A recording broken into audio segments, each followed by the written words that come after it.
Prepare-se para embarcar em uma jornada repleta de aprendizado, motivação e histórias de sucesso. Doses.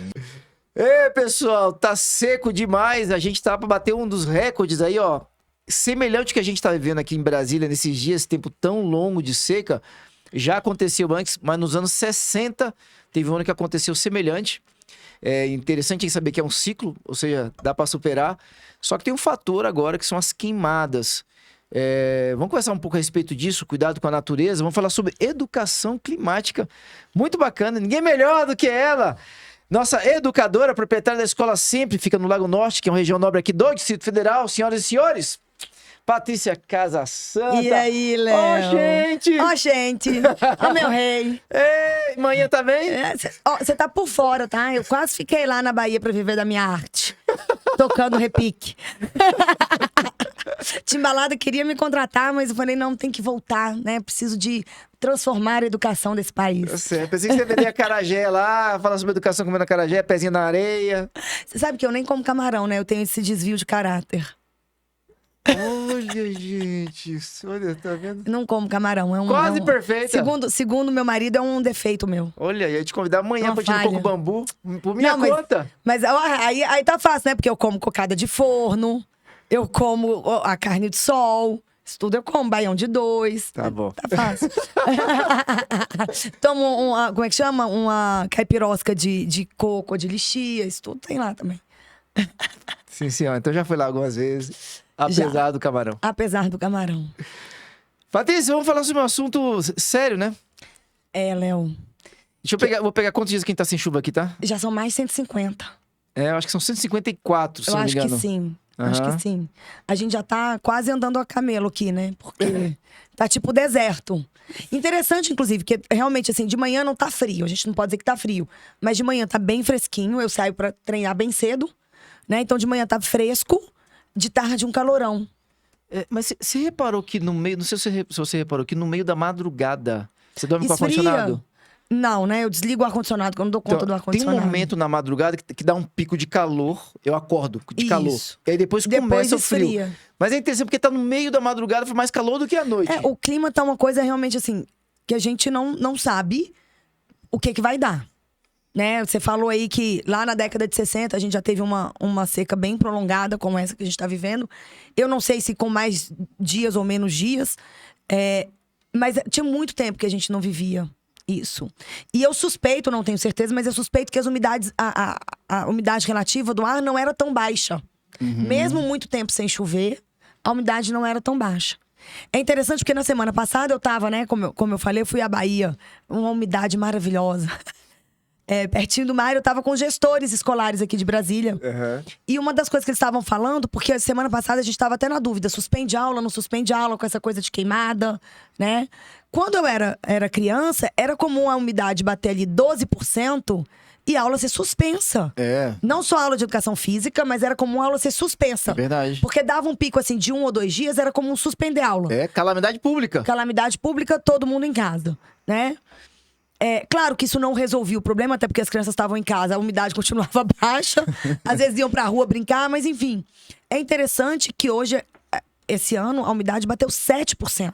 Foi na região do Gama, aqui no Distrito Federal. Uhum. E 0 aulas suspensas. Verdade. Até porque, Léo, não dá pra suspender mais, porque não vai melhorar. A tendência não é, na próxima seca, na próxima seca não vai mais, não tem mais risco de baixar tanto a umidade. Isso vai ser uma coisa recorrente. Né? A gente precisa estar preparado para que Vamos lá, vamos tentar ver o que a gente aprendeu com a pandemia. O pessoal na pandemia falava de novo normal, né? Que é uma coisa que eu não gosto muito. Mas ok, esta seca prolongada, essas umidades tão baixas nessa época do ano, é nossa nova realidade. Né? A minha voz já nem volta mais, gente. Hoje eu tô com a voz bem ruim. Eu não sei se foi desse choque, assim, e muito tempo usando ar-condicionado. Porque lá em Salvador também tudo é ar-condicionado torando, né? Eu carregava casaco pra dentro dos lugares. Mas lá realmente é muito quente e úmido. Se você não usar ar-condicionado, você sua o tempo todo, você né? fica melando, não tem como. Né? Então, e o ar-condicionado a gente sabe que resseca o ambiente. Sim, bastante. Né? Então, eu já brinquei assim, eu já sei que nessa época... E olha, fazendo nebulização... lavando o nariz, tomando muita água. Eu tomo 5 litros de água por dia, Léo. É mesmo, Paty? Eu tomo. Caramba, parabéns. Entre água e chá, eu tomo muito. Porque é outra coisa, a gente tá acostumado com 2 litros de água. Gente, nessa época de seca, não resolve 2 litros de água pro nosso organismo. 2 litros é pra manter o básico ali funcionando. Respiração e coração batendo. Se você quiser estar hidratado, você tem que tomar mais. Né? Então, essa é a nossa nova realidade. Né? Então, tanto a gente precisa de criar novos hábitos e de entender como funcionar, quanto a gente precisa... Por isso que eu trouxe essa coisa da educação climática. Inclusive, temos projeto de lei para transformar essa numa disciplina obrigatória nas escolas. Olha que bacana. É. E por isso que eu trouxe, porque na semana passada eu falei que o Brasil não deixa a gente descansar, né? Muito assunto pra falar. Né? Então a gente tinha cadeirada queimada, falamos demais da cadeirada, né? Que inclusive já rendeu mais, já dava pra falar mais. Mas fiquei devendo, né? Essa questão das queimadas e disso tudo que a gente tá vivendo em Brasília. Né? Que é triste ver a nossa cidade em chamas. Né? Final de semana agora, domingo. Não sei se você ficou sabendo, teve uma queimada ali na região de Sobradinho, que o pessoal ficou preso na mata. Os bombeiros tiveram que abrir uma trilha, porque eles ficaram cercados pelo fogo. Meu Foram Deus. pra uma cachoeira, enfim, fazer uma trilha na mata. Fogo começou a pegar ali, ou seja, talvez... Será que a gente vai continuar podendo fazer trilhas nessa nossa mata tão linda que a gente tem aqui nessa época do ano? Porque um grupo ficou preso, Léo. Meu Deus. Cercado pelo fogo, eles não tinham como sair. Vocês imaginam os animais, pessoal. Né? A gente tem visto campanhas aí de colocar água pros pássaros no telhado, porque eles também estão sofrendo. Né? A gente vê os cachorros na rua, Léo, eles já não têm mais nem força para levantar, tadinhos, e latir e correr atrás dos carros. Né? As nossas crianças, criança e velho, gente, eles só pedem água quando eles já estão desidratando. Né? Uma sensação, eu não sei se vocês têm sentido isso. E aí, como eu tive semana passada fora e voltei agora, ontem, um determinado período do dia, eu estava com dificuldade de ficar acordada. Sim, dá sono. Dá sono. Todo mundo hoje em dia, né? Bom, cansaço todo mundo reclama, sempre. Eu até brinco, né? Se você tá cansado, que bom, né? Que você tá vivendo. Tá vivo? Tá vivo, né? Mas nessa época, essa nossa sensação de cansaço, ela tá pior, né? Então, dor de cabeça... esse sono excessivo, né? A gente tem sentido uma fraqueza maior, uma lerdeza, porque o nosso corpo, né, não está suportando essa baixa qualidade mesmo. E aí, aqui em Brasília, juntou a seca, né, com a fumaça, essa baixa qualidade do ar. Isso não vai mudar. Essa situação que a gente criou, ela não é de agora, ela é anterior. Mas a gente precisa de trazer isso para a consciência e educar de uma forma diferente.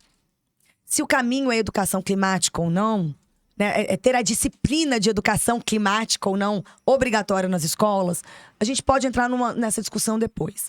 A questão é que essa educação para a preservação do nosso planeta, ela precisa acontecer.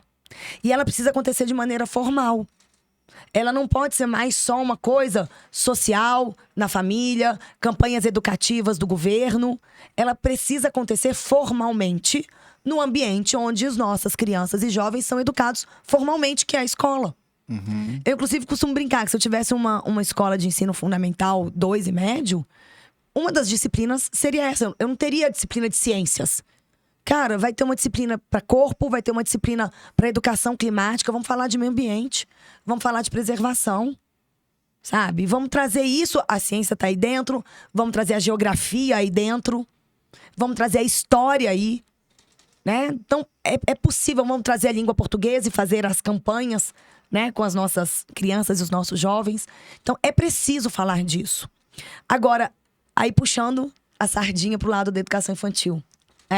Antes disso até, a gente precisa de trabalhar algumas questões. Isso que a gente está vivendo hoje é falta de pensamento coletivo. Uhum. As pessoas não pensam no todo. Por que que as pessoas, no geral, por que que a gente tem tanta dificuldade como ser humano de cuidar do planeta Terra? De quem é o planeta Terra? É nosso. E o que é público, a gente pensa que não é de ninguém. Se não é de ninguém, não é meu, eu não preciso cuidar. Tá, não é minha responsabilidade. Não é minha responsabilidade. Não cabe a mim. Pode olhar que isso é uma mentalidade muito do brasileiro. Muito do brasileiro. Tudo que é feito com dinheiro público, as pessoas não pensam que é com o meu dinheiro que está sendo feito. Tudo que é público, a rua, os hospitais, as escolas, o que é público, que é de todo mundo, portanto, se é de todo mundo, é meu também, a gente pensa, não é de ninguém. Se não é de ninguém, não é meu, eu não preciso de me responsabilizar. Isso é falta de pensamento coletivo. Isso é falta de pensamento sistêmico. A capacidade de pensar sistemicamente é uma das competências que a gente precisa de educar nos nossos seres humaninhos. Que é olhar para este todo e pensar que a minha atitude aqui tem um efeito que não é só aqui em mim. Tem um efeito no meu próximo, tem um efeito na minha comunidade, tem um efeito no meu planeta, né? Tem um efeito no meu país, tem um efeito no meu planeta. Uhum. E a gente precisa de trabalhar isso desde pequeno. E é muito interessante, Léo, porque é possível trabalhar isso com crianças desde 1 e 2 anos. Esse ano, estudando o tema de filosofia, a cada quinzena, a gente trabalha um tema para gerar ali um projeto com as crianças. Tá? A cada 15 dias. A cada 15 dias. A gente traz um tema gerador e a partir desse tema gerador que as professoras contextualizam, porque eu tô falando de crianças muito pequenas, tá? Aí as minhas crianças de 3, 4 e 5 anos, eles já começam a dizer, ok, disso aqui, eu gostaria de estudar isso, ou eu percebo este problema e quero resolver isso. Elas trazem isso. Elas trazem. Que Elas trazem isso. Eu espetáculo, tenho, por pai. exemplo, uma turminha de 2 e 3 anos que começou a partir da contextualização da professora, do que é meio ambiente. Porque o tema gerador era nós e o mundo em que vivemos. Então, ela começou ali com o meio ambiente. O que é meio ambiente? Então, ela começou a trabalhar ali o ambiente da escola, que é esse ambiente que crianças de 2 e 3 anos conseguem entender concretamente. Então, ela fez um passeio pela escola com eles e observou o nosso ambiente. E olhou tudo de maravilhoso que tem, mas olhou também para os problemas do nosso ambiente, escola. E as crianças falaram, nossa escola, eles listaram os problemas da nossa escola. Quais são os problemas? Estou falando de crianças de 2 e 3 anos. Quais são os problemas que eles concretamente enxergavam? Na escola? Na escola. Então era um brinquedo que tá largado ali. É como é que chama? Uma peça do banheiro que tá precisando de um reparo. E aí a professora foi trabalhando. Esse brinquedo tá quebrado. O que a gente precisa? Tá quebrado não, tá largado. O que a gente precisa? Uhum. Então, a gente precisa de guardar o brinquedo. Tá, então onde nós vamos guardar? Nós temos lugares? Então, eles identificaram que, poxa, a gente estava precisando de mais caixas para guardar os brinquedos. Eles fizeram uma lista de coisas e levaram para a coordenadora administrativa. Eles separaram em coisas que eles poderiam agir, a turminha poderia agir, e aí isso depois se desenvolveu num outro projeto de conscientização e uma campanha que eles fizeram para melhorar o ambiente da escola. Mas tinham coisas que eles não podiam agir. Eles levaram uma lista. E levaram lá para a Janaína e disseram, a gente precisa que você resolva isso, para que a nossa escola seja um ambiente melhor. Peraí, repete a idade, Patrícia. 2 e 3 anos. Meu Deus! E veja. Então, peraí. Que tipo de coisa que tinha? Você teve acesso a pensar nisso ou não? Assim, eles falaram muito da questão dos brinquedos jogados. Ok. Porque essa é uma dificuldade que a gente... Olha que interessante, tá? Essa é uma dificuldade que eu enfrento na minha escola, sempre enfrentei. E ela é um reflexo da falta de consciência ambiental que nós, seres humanos, temos. E, portanto, os adultos que estão na escola têm. Tá? Que exatamente como a nossa escola não tem uma sala de aula fechada, não tem cada professora com a minha sala, a minha turma, os meus materiais. Ok, o ambiente é coletivo mesmo. O ambiente é coletivo mesmo. Então, o lápis da sala de artes está na sala de artes.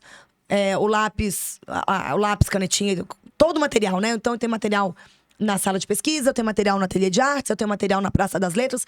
Em todos os espaços que precisam, tem. Só que não é meu. Se não é meu, as professoras têm dificuldade de manter organizado. Professoras, auxiliares, estagiárias, todo mundo. Porque, claro, gente, as crianças têm também. Mas elas são crianças que precisam ser direcionadas. Então, elas têm dificuldade. Então, às vezes, é comum a gente andar lá na escola e ter coisa jogada. Igual você anda na rua e tem o quê? Lixo no chão. É a mesma coisa. É a mesma coisa. A escola é um reflexo da sociedade. Então as crianças falaram dos brinquedos, brinquedo que às vezes quebra, porque isso é coisa comum em escola, gente. Brinquedo quebra, livro rasga, isso acontece, sobretudo numa escola que preconiza que as crianças preconiza e pratica que as crianças estejam realmente no centro, manipulando tudo.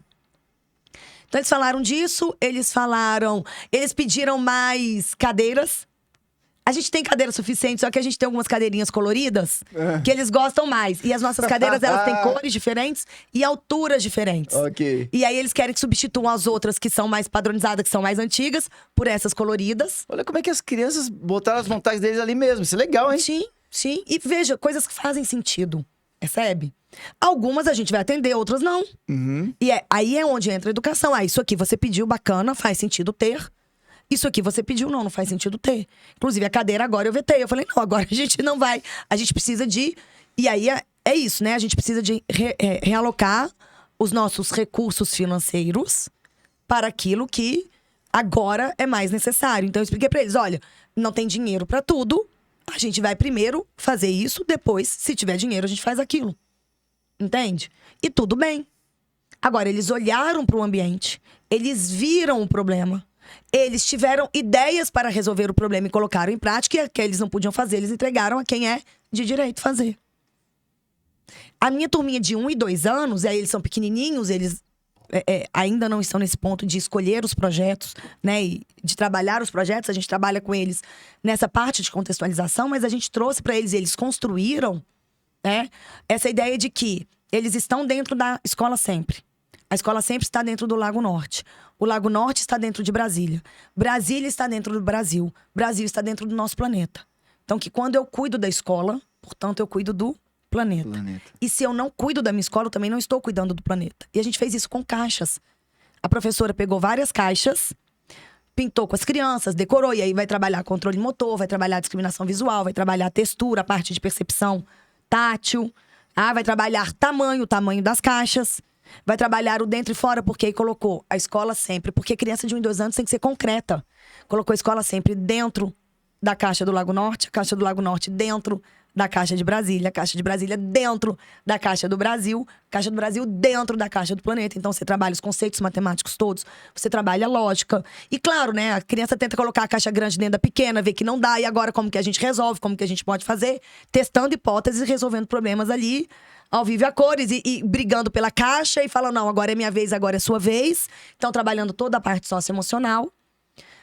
Agora, é muito interessante porque eles começam a ter essa consciência da coletividade, do todo e do pensamento sistêmico. Só que a gente fica sempre esperando ser adolescente ou adulto para trabalhar isso, ou ter 10 anos para trabalhar isso. A gente não precisa esperar. A gente precisa trabalhar isso desde pequeno. Quando começaram as queimadas, eu tive alunos falando lá na escola que o problema dessas queimadas é porque tem gente, né? Tem criança que inclusive usa o termo ser humano, que não respeita o nosso planeta. Você imagina pequenininho falando assim, ser 4 humano. anos, jogou um de 4 anos. Porque tem ser humano que não respeita o nosso planeta, Patrícia. E é verdade. Verdade. E é verdade. E a gente precisa de trabalhar isso e precisa de trazer isso, trazer este foco.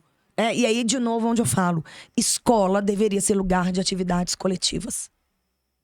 Nós estamos criando, dentro das escolas, seres humanos egocêntricos e egoístas.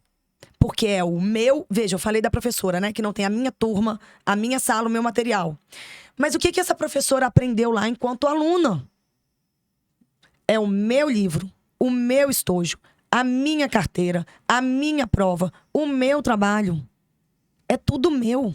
O professor trabalha com as crianças, cada um na sua mesa, cada um com o seu livro, cada um com o seu lápis. Ô, Léo, tem escolas que eles não podem compartilhar material em prova. É muito interessante porque aí as crianças saem lá da escola e elas saem com um nível de pensamento crítico, de criatividade e resolução de problemas muito alto, que é traduzido em situações simples do cotidiano. Eu tenho uma ex-aluna que ela foi depois... E eles se adaptam super bem em todas as escolas, inclusive as mais tradicionais. Então ela foi para uma escola mais tradicional e mais conteudista e super bem. E sim, aprendeu a sentar em carteira, aprendeu a focar. Aliás, aprender a focar é o que a gente mais faz lá na escola, né? Aprender a ter disciplina, que é outra coisa que a gente investe muito, né? E ela esqueceu agora eu não lembro se foi o transferidor ou o compasso, o esquadro, um trem desse para uma prova de matemática, tá? E lá nessa escola tem uma regra que você não pode compartilhar o material durante a prova, né? Porque já é a presunção de que se você compartilhar, você vai compartilhar o conhecimento da prova também, né? Ou seja, você vai colar. Ou seja, já se considera que todo mundo é desonesto. Exatamente. Você já parte do princípio da desonestidade e não da confiança e da honestidade, né? Mas ela esqueceu. E ela foi impedida de fazer a prova, porque ela não tinha. E ela levou pra coordenação uma solução. Ela falou, não, mas a turma do 7º A, B, C, D, E, F, eu não sei qual que era, de um de outro. Ela falou, a outra turma vai ter uma prova depois da minha ou antes da minha. Enfim, eram provas em horários diferentes. Eu posso pedir pro meu colega daquela turma. Prova em horários diferentes, outra turma, não tinha nada a ver. Eu posso pedir pro meu colega, ele me empresta e eu faço a prova, depois eu devolvo pra ele. Ela foi impedida de fazer a prova. Ela deu a solução e ainda assim ela não pôde fazer a prova. Porque cada um tem o seu.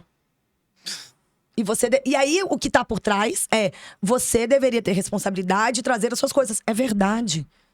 Ela não deveria ter esquecido, mas ela esqueceu. Como qualquer ser humano. Como a gente erra, como a gente esquece, como isso vai acontecer. Aí o que acontece? Isso transforma a gente em seres humanos que esquece alguma coisa, esquece de levar alguma coisa pro trabalho, esquece alguma coisa pra uma reunião importante. E você não consegue resolver o problema, porque você tá tão travado em que aquele erro seu é um problema grave. Tá, você focou no problema, Você mergulhou focou no nele e se problema e não afundou nele. consegue achar uma solução. Você não consegue ter o quê? Que eu falei aqui alguns programas atrás. Você não consegue ter velocidade de adaptação. Porque você foi educado exatamente pro caminho contrário, Você oposto. foi educado pra não errar. Só que isso é inviável, a gente vai errar. A gente tanto é educado pra não errar que você tem que acertar tudo na prova pra tirar um 10. E você não é educado pra emprestar a coisa pro outro, para pedir emprestado. Você é educado solitariamente, individualmente. Mas é exigido de nós depois, quando adultos, que sejamos solidários, respeitosos, éticos. Tudo isso é competência de social. Você não é ético sozinho, Léo. Você não precisa ser ético se você conviver só com você mesmo. Entende? Não, você não pode emprestar um compasso. Na verdade, deveria partir dos alunos. Isso é proatividade, uma das coisas mais buscadas no mercado de trabalho. Eu te empresto o meu. Né? Eu te empresto o meu. Tá aqui, ó. Você precisa? Então, a escola hoje cria esses indivíduos. Egocêntricos, egoístas, individualistas e extrapolando agora. Tudo bem se eu queimar lixo aqui no meu quintal. Tá só no meu quintal, eu tô controlando. Mas aí nessa seca que a gente tem, vem um vento, leva uma fagulha pra um ladinho ali do lado. Tudo bem se eu jogar o cigarro aqui. Ninguém tá vendo, é só eu. É só todo mundo não jogar, é só eu.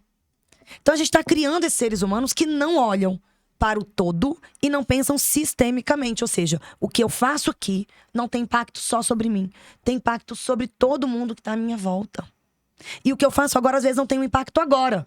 Mas pode ter impacto daqui a 1 ano, 2 anos, 10 anos, 20 anos. Essa crise climática que a gente está vivendo hoje, ela não é efeito só dos últimos 5 anos. Ela começou há 20 anos atrás, Léo. Já tinha sido anunciado há muito tempo. A gente já sabe que daqui a 50 anos, né, a previsão é que mesmo que a gente comece a agir agora, a probabilidade não é nem previsão, a probabilidade é que o Brasil seja inabitável. A gente vai ter que começar a ir pro litoral, né, porque é mais úmido, e daqui a pouco nem o litoral, nem o sul, nem a Amazônia vai ser habitável. Então a gente precisa de enxergar que não é só... Eu sou super a favor da disciplina obrigatória de educação climática. Eu terminei de falar aqui que se eu tivesse uma escola de ensino fundamental e médio, com certeza essa seria uma disciplina na minha escola.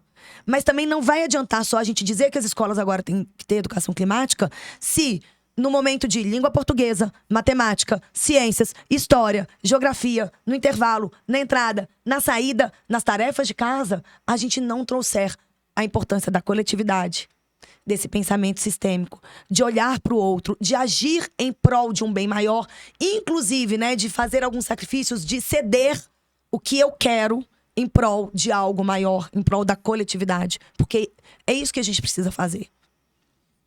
De aguentar fazer algo que eu não quero, eu não gosto, em prol da coletividade. Por que as pessoas queimam lixo no jardim, no seu quintal? Porque é mais rápido, é mais fácil, é mais barato. Uhum. É mais caro ensacar o lixo. Dá mais trabalho. Dá mais trabalho fazer compostagem. Uhum. Eu sei porque a gente dá um trabalho louco. E as pessoas não querem ter trabalho. Elas querem o rápido, elas querem o sem esforço. E isso é consequência da nossa educação. De novo, da nossa educação em casa e da nossa educação na escola. Quando eu falo da nossa educação, eu não estou falando que é culpa dos professores. Eu estou falando que é responsabilidade de um sistema que nós temos, que serviu durante algum tempo, tá? A um determinado propósito, quando a gente volta lá na Revolução, na primeira Revolução Industrial, na segunda Revolução Industrial, e eu ainda diria que talvez até a terceira Revolução Industrial, ainda servia a um propósito. Hoje essa educação ela não serve mais. E a gente está preso nesse modelo, nesse sistema, né? Que a gente já falou aqui, está adoecendo as pessoas, né? Então, a nossa taxa de saúde mental, né? De transtornos como toque, pânico, transtornos de ansiedade, está altíssimo. O índice de suicídio é altíssimo, reflexo dessa educação tradicional. E a gente tem uma educação sistema que hoje é responsável, né, em grande parte, eu diria, por essas tragédias climáticas que a gente está vendo hoje. Porque quem está fazendo isso hoje é fruto dessa educação. Vamos dar um jeito dessa escola vlog, hein, Patrícia? Pois é. Camila Então, Marques mandou aqui, Patrícia sempre pontual nas falas e nas colocações. Deixa aqui uma salva de palmas pra você. Obrigada, Camila. Camila, nossa parceira, já esteve aqui comigo, inclusive. Sim, que não é de Brasília. É essa? Não, Camila é. Quem é que Camila teve aqui que não é daqui? Na verdade, ela é do Rio, mas ela mora aqui. Teve uma que tava aqui, que veio aqui de passagem. Sim, não, essa é Larissa. Larissa, que é charada da tua irmã. Isso mesmo. Patrícia Casa Santa. Vamos pros contatos? Vamos pros contatos, então. Para quem for de Brasília, né, quiser conhecer a escola de educação infantil mais inovadora do Brasil, pode ir lá no Lago Norte, né? A gente está lá aberto para uma visita. Seja você pai, mãe, professor, coordenador, gestor escolar, estamos ali abertos para uma visita. Pode procurar a gente no Instagram, @escolasempre. Para quem tá buscando aí mais conteúdo sobre essa educação inovadora e disruptiva, no Instagram, @sempre disruptiva, e no LinkedIn também, sempre disruptiva. E quem quiser se conectar comigo, @Patrícia Casa Santa. Muito bem. Simbora, pessoal. Ó, a Patrícia já vai, a gente vai se despedir dela. Mas antes de eu te fazer um convite, fica quietinho aí, porque Maressa Tainá da Silva, lá da XP Investimentos, e Stephanie Paula, jornalista e CEO da Conexão Press, elas vêm aqui para falar sobre a parceria entre a Conexão Press e a XP Investimentos na fomentação de encontros de network entre mulheres empreendedoras.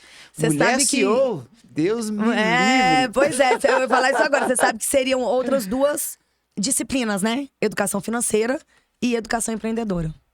Muito bem. Né? Muitas mulheres sendo CEOs ou o que elas quiserem por aí. Eu já falei que o Brasil não é para amadores, né? Tem sempre alguma coisa pra gente comentar. Senhoras e senhores, nossa querida, agora baiana, Patrícia Casa. Ei, meu rei. Tô cheio, bichinho. Prepare